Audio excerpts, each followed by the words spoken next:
Pierre, bonjour. On démarre les minutes de la SLD 2022 en parlant d'hépatite auto-immune. La cirrhose est toujours un facteur pronostic plutôt défavorable dans les maladies de foie.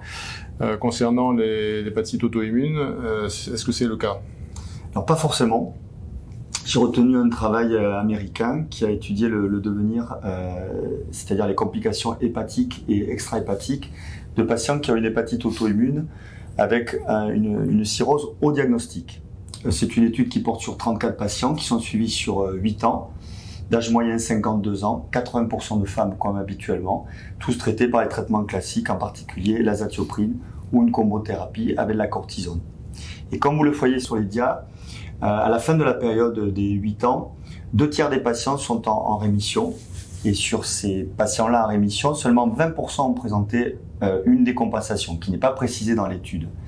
Pour ceux qui ne sont pas en rémission, c'est 1 tiers des patients. Ils n'ont pas obtenu la rémission clinique ou biologique. Et sur cela, 75% ont décompensé et 60% ou sont décédés ou ont accédé à une transplantation hépatique. Il y a une différence significative entre les deux groupes pour l'obtention de la rémission et la diminution du risque d'événements indésirables de type décompensation, transplantation hépatique ou décès. Et donc le message des auteurs?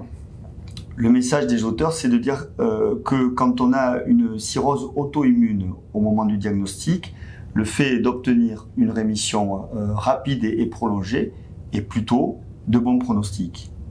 Et le deuxième message, c'est de mentionner que les patients qui n'obtiennent pas une rémission prolongée, il faut rapidement optimiser le schéma de soins après validation du dossier en réunion collégiale de type RCP.